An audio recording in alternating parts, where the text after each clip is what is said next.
So now that we start chapter 4, we're going to be starting with 4.1, which is solving polynomial equations. We're taking what we already have learned about solving linear equations and solving quadratic equations. We're going to expand that to all polynomial equations. So now we can have cubic or quartic, quintic, whatever it might be. Starting with number 1. So 2x squared plus 5x equals 3. We're going to review what we already know. So this is a quadratic equation because it's to the power of 2. In order to factor quadratic equations, what we know is we want it to be equal to 0 and we want it to be in fully factored form. So first step is I'm going to bring a 3 to one side so that my entire equation is on one side of the equal sign. That's checked. Now what we have to do is we need to put it into factored form, which means we need to factor this. There's a lot of different ways to factor this. For us, what I'm going to go over is we use product and sum method. So 2 times negative 3 means we need to have a product of negative 6 and a sum of positive 5. So two numbers, if you multiply them, will give you negative 6, but if you add them, will give you a 5. So the number that I have there would be 6 and negative 1. 6 times negative 1 is negative 6. 6 plus negative 1 is positive 5. So we'll take 2x squared minus 3. This stays the same and that one stays the same. But the 5x is going to be split into plus 6x minus x. And it doesn't matter if I put the 6x first or if I put the negative x first. The process will still be the same. Now we want to factor by grouping. We'll have imaginary brackets around the first two and the second two. And we factor. What can we factor from 2x squared and 6x? Factor 2x, left with x plus 3. How did I factor that out? Well, once I realized that the common factor between 2 and 6 is 2, and between x squared and x is x, now each of these I will divide by 2x. So 2 divided by 2 is 1, x squared divided by x is just x. 6 divided by 2 is 3, x divided by x is, they cancel out, so there is no x left over. Between minus x and minus 3, I can factor out a negative 1. So that becomes positive x, this becomes positive 3, equals to 0. Now I know I'm doing this right because in my bracket I have x plus 3 and x plus 3. Because these two are matching, what I know is I'm in the right process. Next, I want to factor, because they both have an x plus 3 in common, in this term and in this term, I will factor that x plus 3 out. So I've taken these two x plus 3s and taken them out, put them outside. What am I left with inside? There's a 2x from the first term and a negative 1 from the second term. That is now in factored form. So again, reviewing, in order to solve polynomial equations, we need an in factored form equal to 0. Up here we set it equal to 0. Now that we have factored it, we have the second step done.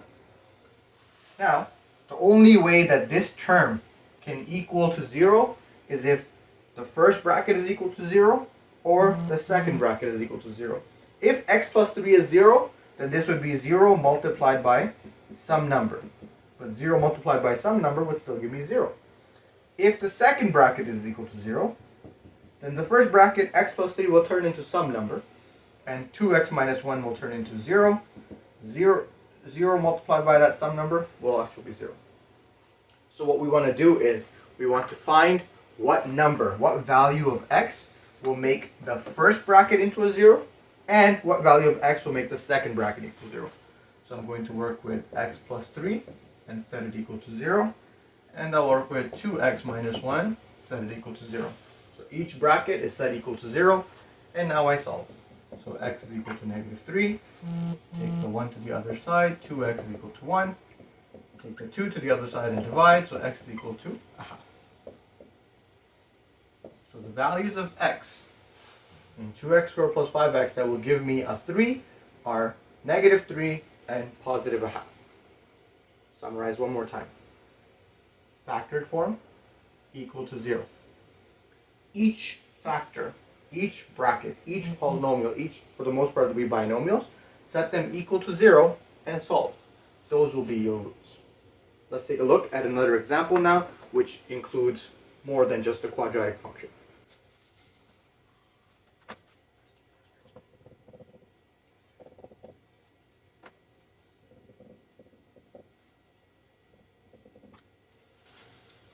The next example now, we're going to work with a cubic function. So we have 4x cubed minus 12x squared minus x plus 3 is equal to 0. This is example 2 on page 198 in 4.1 of your textbook. In order to factor this now, in order to solve this equation, we have to factor. It's already equal to 0, so our only step now is to factor. Reviewing how to factor, we would check all the factors of the last term, 3. We're going to check positive and negative 1 and positive and negative 3 to find out if any of them give us a value of 0 using the factor theorem. So I've already gone ahead and done that. F at 1 will give us negative 6. So if we plugged in 1 for x, we would get negative 6. If we plugged in negative 1 for x, we would get negative 12. If we plugged in 3, we would get 0.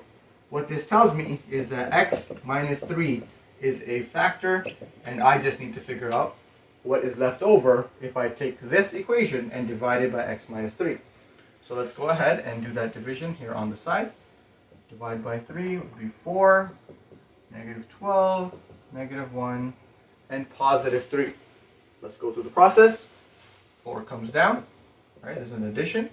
So 4 comes down here. So 4 times 3 is now 12.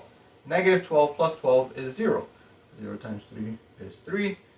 Sorry, it's 0. Negative 1 plus 0 would be negative 1. Now negative 1 times 3 is negative 3. 3 plus negative 3 is 0. So what am I left with here? Because this is a cubic function, this is 4x squared, 0x minus 1. So 4x squared minus 1. Because we want this in fully factored form, our first step is complete, but we have to try to factor this further, if possible and wherever possible. So x minus 3 times 4x squared minus 1 would expand to this. And now we're going to try to factor that. We can recognize that 4x squared minus 1 is a difference of squares. So it turns into 2x plus 1 and 2x minus 1, set that equals to 0. So now we know that the roots of this equation would be when x minus 3 is equal to 0, when 2x plus 1 is equal to 0, and when 2x minus 1 is equal to 0. This one we already know, we tested it out here. X is equal to 3. Take negative 1 to the other side, take positive 1 to the other side, it becomes negative 1, and then divide by 2. It would be negative 1 over 2. So 2x minus 1 would be positive 1 over 2. So the 3 roots, or the 3 solutions to this polynomial equation would be 3, negative 1 over 2, and positive 1 over 2.